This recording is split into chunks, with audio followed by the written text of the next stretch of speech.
അതുപോലെ തന്നെ ഇമ്പോർട്ടൻ്റ് ആയിട്ടുള്ള ഒരു കാര്യമാണ് ഈ ഫ്രണ്ട്ഷിപ്പ് എന്ന് പറയുന്നത്.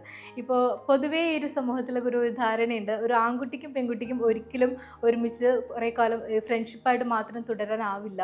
അങ്ങനെയുള്ള ഒരു ഒരു ഒരു ഒരു തെറ്റിദ്ധാരണ അല്ലെങ്കിൽ ഒരു കൺസെപ്റ്റ്, ഒരു ധാരണ പൊതുവേ സമൂഹത്തിലുണ്ട്.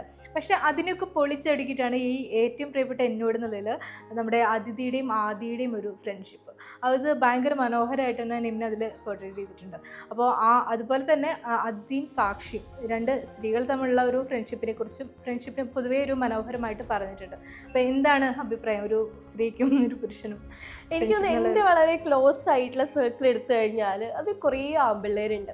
ഇപ്പം ഞാൻ ഇപ്പോൾ ഇവിടെ ഇരുന്ന് സംസാരിക്കുന്നത് ഒരു 2 വർഷം എൻ്റെ ഒരു ജേർണി, ഈ ബുക്കിലോട്ടുള്ള എൻ്റെ ജേർണിയിൽ എനിക്ക് ഒരുപാട് സപ്പോർട്ട് ചെയ്തിട്ടുള്ള ഒരുപാട് ആൺകുട്ടികളുണ്ട്. ഞാൻ മുംബൈയിലൊക്കെ വർക്ക് ചെയ്യുന്ന സമയത്ത് ഹൈദരാബാദിൽ ഫസ്റ്റ് ഒരു 18-19 വയസ്സുള്ളപ്പോഴാണ് ഞാൻ അവിടെ ജോലിക്ക് പോകുന്നത്. അപ്പോൾ എനിക്ക് രാവിലെ ഒരു 5 മണിക്കായിരുന്നു ഷിഫ്റ്റ് ഉണ്ടായത്. അപ്പോൾ എനിക്ക് ഒറ്റയ്ക്ക് പോകാൻ ഭയങ്കര മടിയാണ്. ഒരു ഡാർക്ക് ആയിട്ടുള്ള ഒരു ഏരിയ ആണ്, അത് കുറേ റൂറൽ ആയിട്ടുള്ള ഒരു സ്ഥലമാണ്. അപ്പോൾ രാവിലെ 5 മണിക്ക് എന്നെ കൊണ്ടുവിടാൻ വേണ്ടി മാത്രം വംശീന്ന് വേറായിട്ടുള്ള, ഞാൻ എൻ്റെ ഫസ്റ്റ് ബുക്കിൽ അതിനെക്കുറിച്ച് എഴുതിയിട്ടുണ്ട്, വംശീന്ന് വേറായിട്ടുള്ള ഒരു പയ്യൻ രാവിലെ എണ്ണീറ്റവൻ വരും.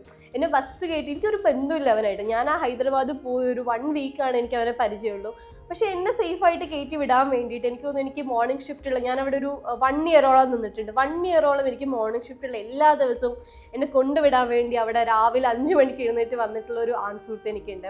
അപ്പോൾ എൻ്റെ സർക്കിളിൽ ഒരുപാട് നല്ല ആൺസുഹൃത്തുക്കളുണ്ട്. അപ്പോൾ എൻ്റെ ഒരു സക്സസ്സിൽ ചിയർ ചെയ്യുന്നത്. അപ്പോൾ എനിക്ക് തോന്നുന്നു റീസെൻ്റ് ആയിട്ട് ഞാനൊരു കാറ് വാങ്ങിയ സമയത്ത് എൻ്റെ കസിൻസ് ഉണ്ട്. അപ്പോൾ എൻ്റെ കസിൻസ് ആണെങ്കിലും എൻ്റെ ചേട്ടനൊക്കെ ആണെങ്കിലും ഇവർ എന്നെ ട്രീറ്റ് ചെയ്യുന്ന ഒരു രീതിയുണ്ട്, എന്നെ കൊണ്ട് നടക്കുന്ന ഒരു രീതിയുണ്ട്. അപ്പോൾ നീ കാറിൽ ഇറങ്ങിയിട്ട് വാ, ഞങ്ങൾ വീഡിയോ എടുക്കാം. അപ്പോൾ അവർ എൻ്റെ ഒരു ബ്ലഡ് ലൈനിൽ നമ്മുടെ ഒരു കുറേ ആയിട്ടുള്ളൊരു സ്റ്റീരിയോ ടൈപ്സ് ഉണ്ടാവില്ല. അപ്പോൾ അത് ബ്രേക്ക് ചെയ്തിട്ടുള്ളൊരു വുമൺ ആയിട്ടാണ് അവരെന്നെ കാണുന്നത്.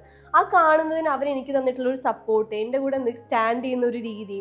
ആദ്യമൊക്കെ ഞാൻ ഒരുപാട് ഫൈറ്റ് ചെയ്തിട്ടുണ്ട്, റൈറ്റാണ്, എൻ്റെ ഒരു അവകാശത്തിന് വേണ്ടി, അല്ലെങ്കിൽ എനിക്ക് കിട്ടാത്ത പ്രിവിലേജുകളെ കുറിച്ചൊക്കെ ഞാൻ പറയാറുണ്ടായിരുന്നു. പക്ഷെ കുറച്ചുകൂടി ഗ്രോണപ്പ് ആയ ശേഷം എൻ്റെ ചുറ്റുമുള്ള ആൺകുട്ടികൾ വളരെ ബ്യൂട്ടിഫുൾ ആയിട്ടുള്ള ഫ്രണ്ട്ഷിപ്പും ആ ഒരു കംഫർട്ടും സെക്യൂരിറ്റിയും എല്ലാം എനിക്ക് തന്നിട്ടുണ്ട്. ഇപ്പോഴും ഞാനിപ്പോൾ വളരെ കോൺഫിഡൻ്റ് ആയിട്ട് സംസാരിക്കുമ്പോൾ അതിൻ്റെ പിന്നിൽ എനിക്ക് വളരെ കൂടുതൽ സ്ട്രെങ്ത് തന്നിട്ടുള്ള ഒരുപാട് ആൺകുട്ടികളുണ്ട്. ഇപ്പോൾ ആദീനെ പോലെ ഒരു റിയൽ ഫ്രണ്ട് എനിക്കുണ്ടായിരുന്നു, അബി എന്ന് പറഞ്ഞിട്ട്. ഞാൻ മുംബൈയിലൊക്കെ വർക്ക് ചെയ്യുന്ന സമയത്ത് ഒരുപാട് നല്ല ആൺസുഹൃത്തുക്കളെ ഞാൻ കണ്ടിട്ടുണ്ട്. അപ്പോൾ എനിക്ക് തോന്നുന്നു ഒരു ആൺകുട്ടിക്കും പെൺകുട്ടിക്കും തീർച്ചയായിട്ടും നല്ല സുഹൃത്തുക്കളായിട്ട് നിൽക്കാമെന്ന്. അപ്പോൾ അതിഥിയുടെയും ആദിയുടെയും ആ ഒരു റിലേഷൻഷിപ്പ് അങ്ങനെ തന്നെ എസ്റ്റാബ്ലിഷ് ചെയ്യണം എന്നുള്ളൊരു നിർബന്ധം എനിക്കുണ്ടായിരുന്നു, അത് കാണിക്കാൻ വേണ്ടിയിട്ട്.